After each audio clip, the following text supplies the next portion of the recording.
Hello everyone, thank you again for tuning into another video from Stay Away from Narcs. I appreciate all the time and the love and the subscriptions that you've been giving.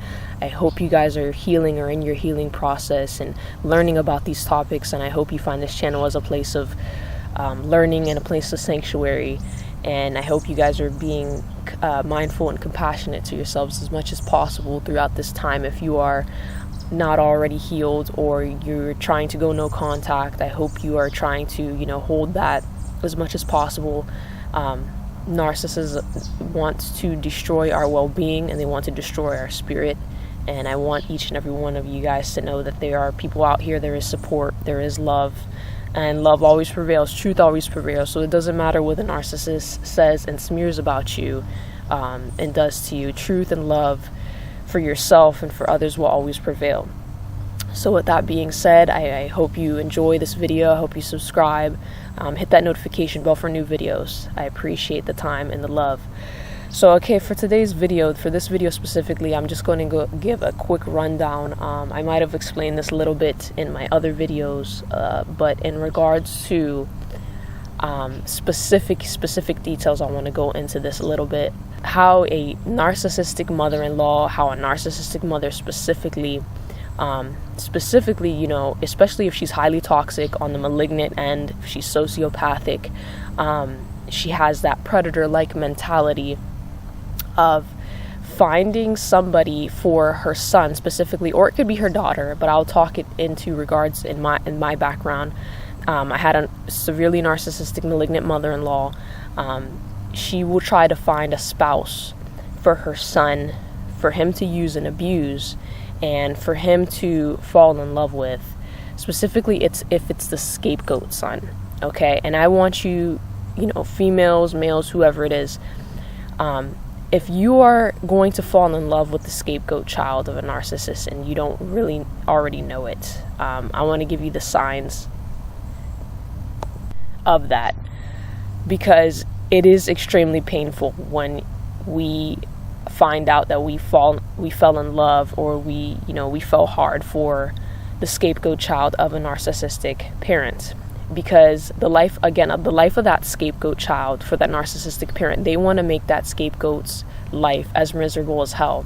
So essentially, when that narcissistic mother, specifically the narcissistic father even, when they go look for a spouse, or when they try to convince the scapegoat child to go find a girlfriend or boyfriend, fiance, to get married or whatever, they're doing it to set them up for failure, just like everything else in the life of the scapegoat.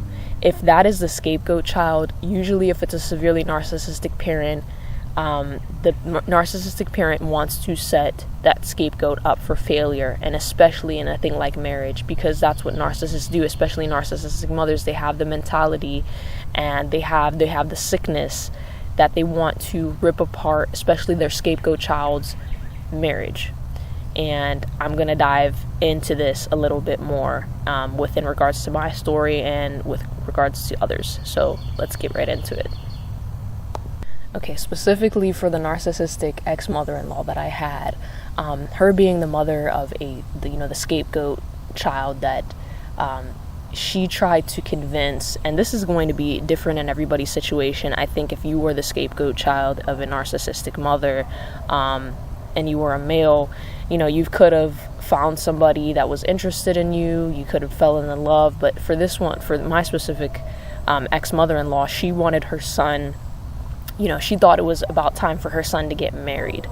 And, him being the scapegoat child, the narcissistic mother was not doing this so he can be happy and live his life and fall in love and finally have a family and, yada, yada, yada.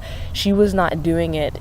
He's the scapegoat. She was not doing it for any of his well-being, for any of his happiness. Because up until that point specifically, especially if you grow up as a scapegoat, you have extreme, most of the time you have extreme low self-esteem.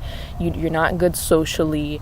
It's hard for you to find somebody. And so, and your parent is also, battering you down, damaging your self-esteem, infantilizing you. So it's hard for you to get married as a scapegoat, I would believe, and to even speak to somebody to go dating.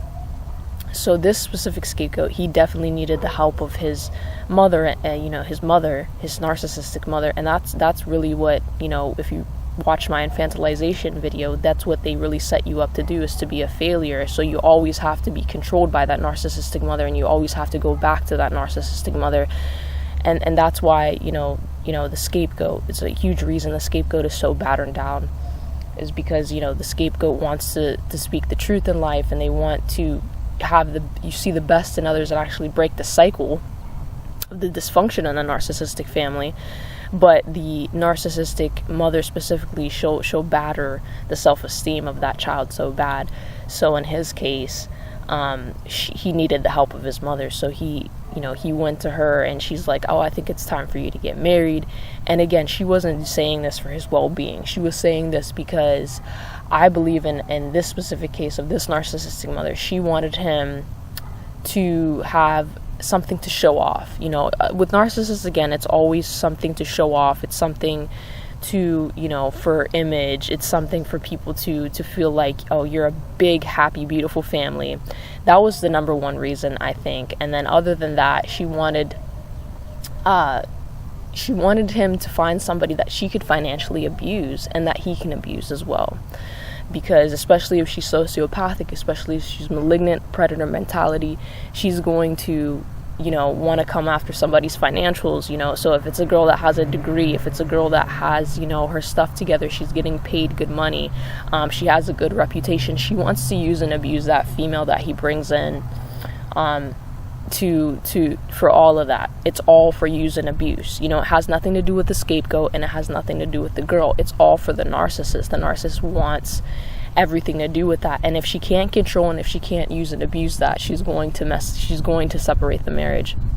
And even, the number 3, I think sadistically, especially if they're very high on that malignant spectrum, again, of narcissism, I believe in this case of this narcissistic mother, and a lot of narcissistic mothers out there specifically, when it comes to their scapegoat children, I believe that they set them up to literally fall in love and to literally, be happy, and then strip the joy of that happiness and ruin that marriage again. Because if you watch my scapegoating is child abuse video, I talk about how narcissistic parents, they set they strip the joy from their scapegoat children all the time. And what bigger joy is it to fall in love with somebody that actually cares about you and actually has your consideration, and for the first time in your life outside of a narcissistic home, and somebody that really wants to take care of you and help you out, and then your narcissistic mother stripping that away. That's the ultimate, that's the ultimate sadistic way for somebody to strip your joy away. And that is crucial in understanding that. And I believe that was definitely in my case. And it was, I've heard plenty of stories of other people that have literally been set up to fall in love, and literally been set up to seem like everything, because it's the love bombing again. They love bomb you with everything you want. Oh, you're going to get this girl, you're going to get this nice person in your life, you're going to get this vacation, you're going to get this, you're going to get that. And then they flip and they do the 180, and the mask slips, and all your joy is stripped, especially if you're a scapegoat, because again, you're just set up for failure.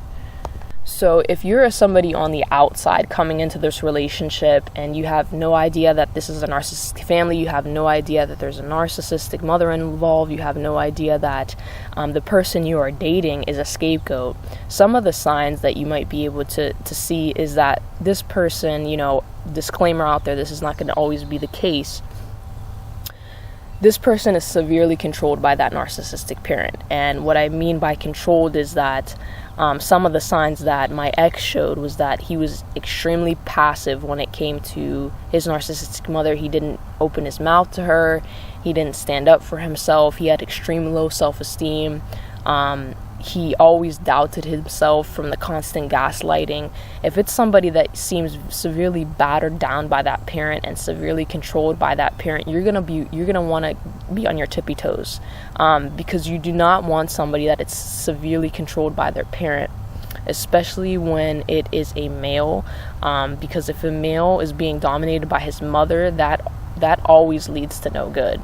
Most of the time, it's always going to lead to no good.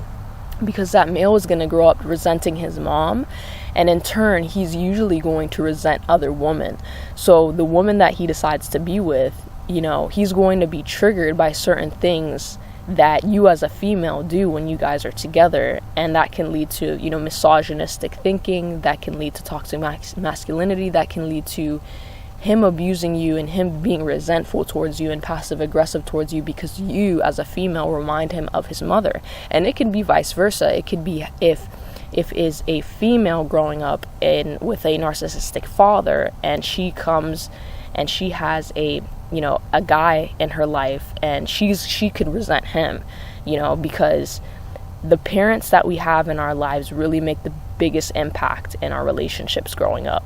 So again, he might grow up to resent, she might grow up to resent the partner that they're with for the rest of their life. So that's something that you definitely have to be out on the lookout. If that parent of the person that you're dating is going to be controlling, you feel like they're controlling them, you feel like they're battering their self-esteem, and they're literally, if you feel in your gut that they're being abused, that they're being mistreated, then you really need to rethink and take a step back and look and see if this family has more signs of narcissism. And usually that is, that's, if you already feel like there's emotional abuse going on in the family, that's already toxic. So that's already something you want to take a step back from and understand and note, because any type of abuse in the family, emotional, verbal, physical, that always leads to dysfunction in what could be your potential next family. And you want to make sure that you break that cycle with your partner, and that your partner fully goes through any type of therapy or any type of modality, that they fully have, I don't want to say fully healed, but are on the way to a healing process where you guys can be together, healed, and breaking that cycle of dysfunction. So again, those are some signs. The low self-esteem, the controlling, the passive aggressiveness, the signs. He'll literally say that he doesn't like being around his mom sometimes, or he'll literally say that he doesn't, his mom has too much pride, or negative things about his mom that you can feel that is like a resentful energy by your partner. So those are things to look out for, especially if he's the scapegoat again. It can be in the case of the golden child, but the golden child is always getting smothered by that narcissistic parent. They're always getting loved by that narcissistic parent, and they usually don't have that low self-esteem that the scapegoat has.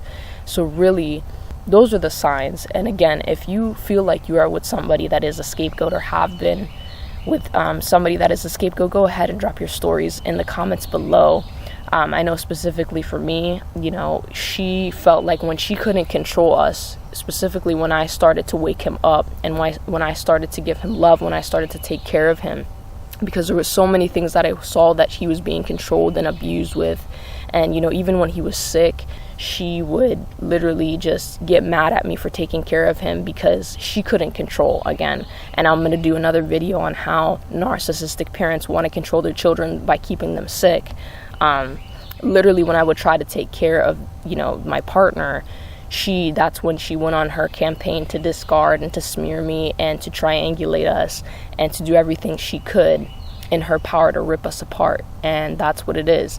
And essentially, if you're going to be with somebody that is a scapegoat, you're usually going to take on the scapegoat role. So it's essentially going to be like you guys are almost like a scapegoat couple, and that narcissistic parent is going to scapegoat you, both of you, as a scapegoat couple, unless you're enabling, you as the partner, you're enabling the narcissist, you're telling the narcissist gossip, you're lying for the narcissist. Unless you're doing the narcissist's dirty work, then you're going to be the golden child of the narcissist, and then your partner is going to be the scapegoat. But usually, if you're standing up for your partner, if you're taking care of your partner, if you're making sure that your partner is well off, you're both going to be scapegoated. But I want to let you know, this is the word that I want to give to you at, towards the end of this video. This is how I'm going to wrap it up. Whether you're with if you're with somebody that is always going to vouch for their narcissistic parent, number one, you have to definitely rethink that, take a step back, because that means they're not going to change. They're going to keep you in a cycle of abuse, and you don't want to be in that. You don't want to be in that. And number two, don't think that a narcissistic parent has all the power to strip you guys apart. They will do everything in their power to strip a couple apart if they cannot control them. But if you two are set both on healing and on breaking the cycle and going to therapy and doing what you can to stay no contact, number one, no contact, 100%, then they can't rip you guys apart no matter what, because like I said, love and truth always prevails. But if that child is not going to go to therapy, if that child is not going to want to, going to their healing process, if they don't want to break the cycle of abuse and it doesn't look like, and they always want to stay in contact with that parent, and eventually that marriage or that partnership or whatever it is can be ruined. So I want to let you guys know to stay, always stay true to truth, always stay true to love. Embrace yourselves, embrace who you are, go no contact with that person that is trying to, be toxic to you and ruin your well-being, whoever it is in your life. Stay blessed, stay hopeful. We're here. Until the next video, I love you guys. I appreciate the love. Donation links in the description if you would like to donate. I appreciate you all. Thank you. Love and peace.